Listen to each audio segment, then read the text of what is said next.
necessários que você e sua empresa devem ter com patrimônio para que no futuro o inventário não se transforme, por exemplo, numa dor de cabeça para os seus parentes ou os seus sucessores. Este é o assunto do Conta Corrente Especial, que começa em 30 segundos.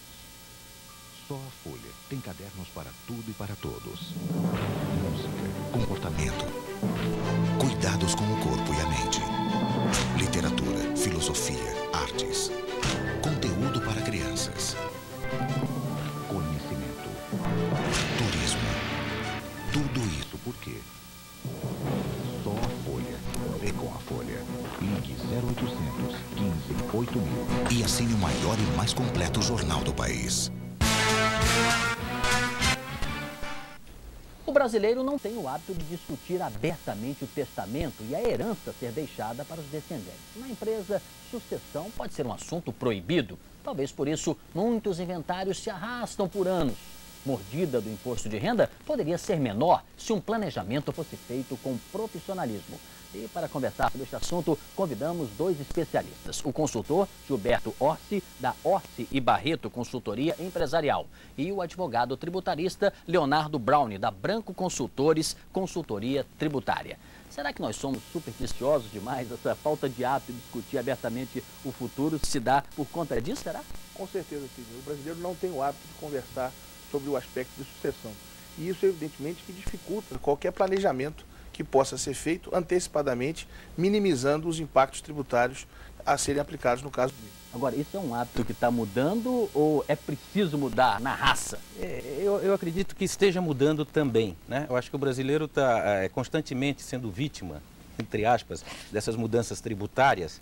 Então ele começa a perceber que ele tem uma grande vantagem de planejar antecipadamente isso. Não deixar para o futuro, não deixar para os seus herdeiros encarar a regra tributária que vai existir lá na frente. Planejando agora, já se define que vamos fazer com a regra existente. Melhor que a que existe, duvido. A tendência é sempre ser pior. Então, é a grande vantagem de planejar antecipadamente. Você planeja sobre uma lei existente, não sobre um futuro que não saberemos. Até desconfiamos, né? Como poderá vir o futuro, o que sempre é pior. Nunca melhor, em matéria tributária no Brasil. Agora, vamos falar bem de um exemplo prático, não é? Significa que se você planejar hoje, você pode, por exemplo, pagar menos imposto de renda do que deixar para um sucessor, deixar para um descendente, para alguém que amanhã vai fazer uma transferência, por exemplo, de patrimônio, vai pagar muito mais caro, é isso? Na verdade, não é só o imposto de renda que preocupa no aspecto de sucessão. No Brasil existem, na verdade, dois impostos que são aplicados, não só o imposto de renda, como o imposto de transmissão. E aí é que entra um detalhe, porque o imposto de transmissão é um imposto pouco falado, pouco debatido, mas extremamente relevante quando se discute sucessão. Respondendo à sua pergunta, na verdade, quando se planeja com antecedência, paga-se o imposto vigente hoje. E, em muitos casos, minimiza-se um impacto qualquer, porque não sabemos como será a tributação no momento efetivo em que ocorrer a sucessão. E no futuro, você falou em transmissão, se existem vários bens, você vai ter que transferir, por exemplo, o nome de todos esses bens para uma outra pessoa e, portanto, vai se onerar muito mais no futuro, tudo ao mesmo tempo. Com certeza, além de dificultar todo o aspecto burocrático e de processar a transferência efetiva. Então, eu acho que o planejamento não é só uma questão de redução ou controle da carga tributária, mas também um mecanismo eficiente que possibilita uma maior tranquilidade nesse processo de transferência. Doutor Gilberto, vamos imaginar que eu sou um grande empresário, não importa o tamanho da minha empresa, mas até do ponto de vista pessoal também, eu faço lá meu testamento, organizo como será a minha herança no futuro. Eu devo conversar com os interessados, com quem vai receber esses bens mais adiante ou não? Eu acredito, eu defendo que sim. Eu acho que você tem que criar regras claras e deixar bem claro para os seus sucessores o que você está criando naquele momento. Não, uma briga hoje lá, porque eu dei para o A um patrimônio, para o B um outro? É inegável que você vai ter que respeitar a regra existente no Código Civil brasileiro. Você pode favorecer alguns, um pouco mais do que outros, mas existe uma regra hoje na nossa lei maior, que é o Código Civil, que trata das sucessões, onde existe um certo equilíbrio nessa distribuição. Então, pode até criar algum problema, algum conflito, mas a vantagem que existe é que esse conflito vai existir com a sua presença. Esse conflito não vai existir no dia seguinte da sua ausência. Nesse nosso exemplo, eu seria o mediador, vamos dizer assim, dos interesses das partes. Você tem condições de conduzir isso. Você que foi o patriarca, que fez a fortuna, ou administrou a fortuna que tem, e que consegue com isso pelo menos evitar que na sua ausência, aí sim, os conflitos não tenham condições de serem resolvidos de uma maneira coerente, com bom senso. Doutor Renato, o senhor concorda com essa visão? Concordo. Tem que se discutir ainda em vida como é que vai ser o futuro? Concordo plenamente com a sua observação, até porque, na verdade, a discussão fica muito mais fácil se ela é feita dessa forma. Porque existe uma tendência natural que todos os herdeiros respeitarão a posição do patriarca de uma forma ou de outra, até porque a sucessão ainda não ocorreu. Então, o patrimônio ainda é dele. E dessa forma, pode-se chegar no entendimento, se antecipar eventuais conflitos, de forma que a questão, no final, passa a ser puramente papel. Quer dizer que um conflito litigioso, quando você vai para a justiça, inconformado com o que está ali escrito, se dá muitas vezes por ausência desse tipo de conversa anterior. Falta de esclarecimento, falta de percepção, surpresas na leitura de um testamento, onde a expectativa era diferente do que de fato ocorreu. Então, se faz isso de maneira aberta, se antecipa todas essas questões. Doutor Gilberto, tem muita diferença, nós estamos falando em testamento de uma pessoa física, né? Para alguém que é um empresário e que tem que discutir o futuro da empresa, uma sucessão, por exemplo, é muito diferente? Eu diria o seguinte, você pode ter diferenças dependendo do tipo da companhia, né? Uma companhia aberta que tem ações negociadas em bolsa, etc. Essa sucessão, no falecimento do presidente, ela vai ocorrer naturalmente. Os demais acionistas vão escolher um novo presidente e não vai ter nenhum problema de continuidade, na minha visão. Agora, você tem um tipo de empresa que é muito comum no nosso universo brasileiro aqui, que são as empresas familiares. Essas, elas são exatamente iguais à sucessão por testamento que a gente acabou de discutir anteriormente. Porque aí se envolve também aspectos muitas vezes emocionais. Né? Exatamente. Então, você na ausência o que acontece no falecimento do patriarca? Os bens dele seriam divididos se não tiver nenhum testamento. Metade para a esposa, metade para os filhos, se tiver mais de um filho. E aí vai começar a se discutir uma sucessão em cima de um universo, seja na empresa, se tiver tudo numa empresa, seja através de um testamento, onde você não vai ter uma figura clara de quem vai decidir. Você tem lá, se os filhos se unem, se é mais de um filho, 50% contra uma viúva com 50%. 90% das vezes, sem desmerecer, mas é a realidade, essa viúva pouco participou dos negócios da família ao longo da vida dela, porque estava lá o marido conduzindo. E vai começar um conflito para se decidir quem vai comandar aquele negócio, onde o mais natural seria quem comandar? A viúva. Quem sobrou com o apoio dos seus filhos, né?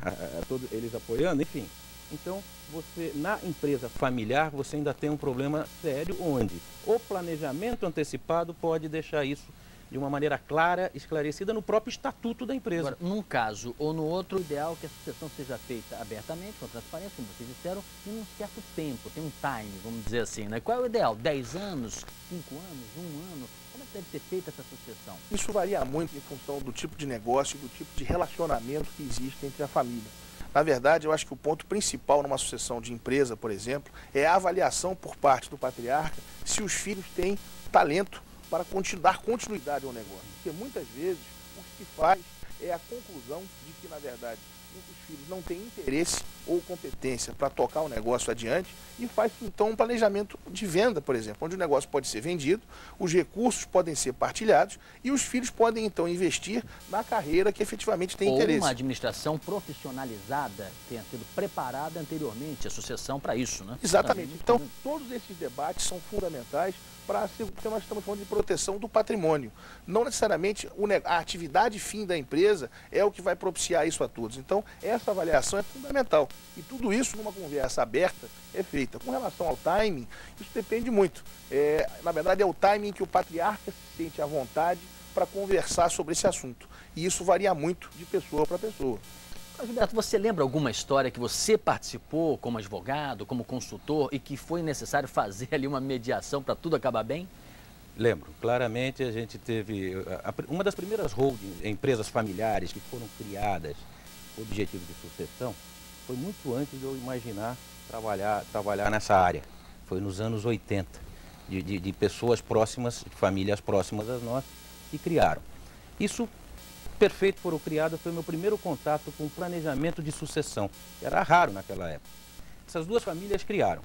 Nos anos 90, eu já atuando como advogado, fui contratado por uma dessas famílias, né, que havia falecido patriarca nesse momento, 10 anos depois dele ter criado a empresa. Acabou retomando lá o que você tinha decidido Era começar há 10 anos. Exatamente, era uma empresa próxima à minha, por questões familiares, mas que me contratou por advogado porque surgia um risco de conflito, né? Um dos herdeiros, o mais velho, que tinha a sensação clara que ele seria o sucessor do negócio, viu naquele momento que a morte do pai não o conduziu naturalmente à sucessão, que quem era a real administradora desses bens até falecer era a mãe.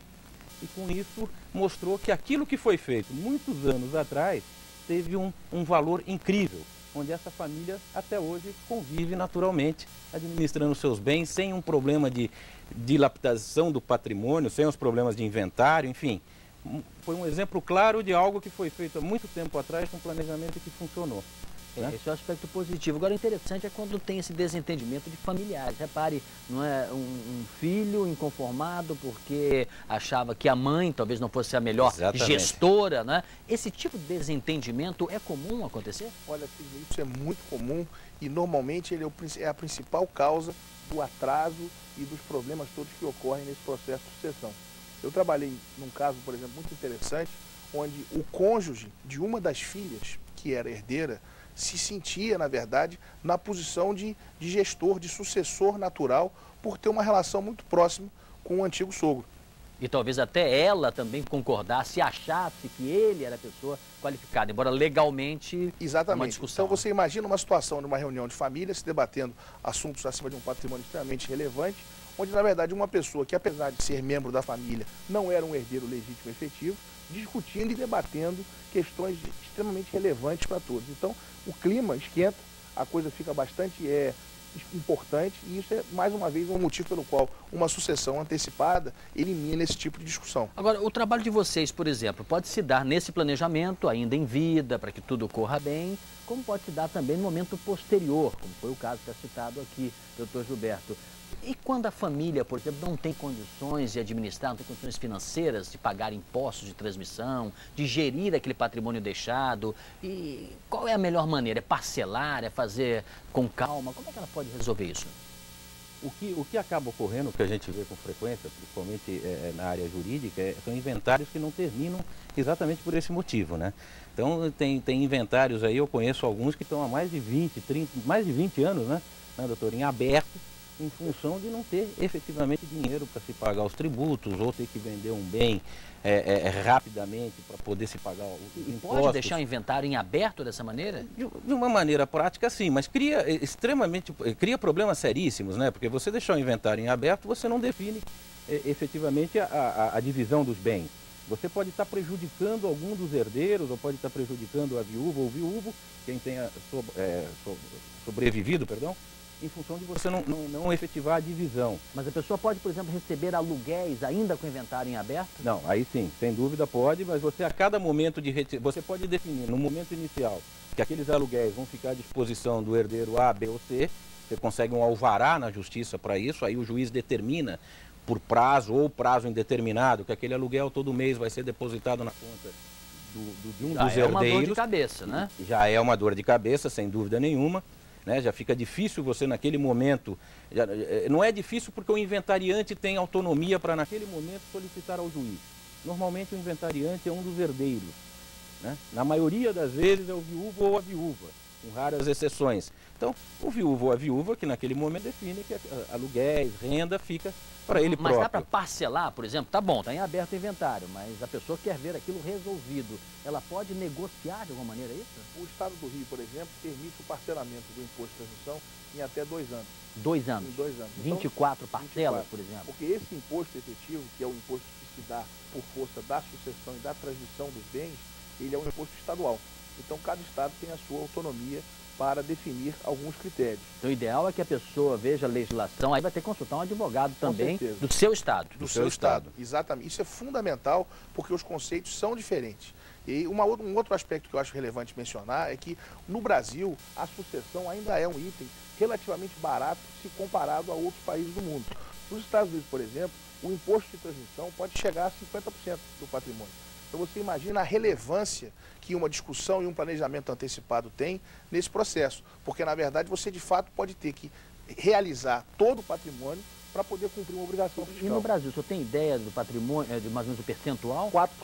4%. São Paulo e Rio, acho que no Brasil inteiro hoje está em 4%. No máximo 4%. Na discussão do ano passado... Que é muito, não é?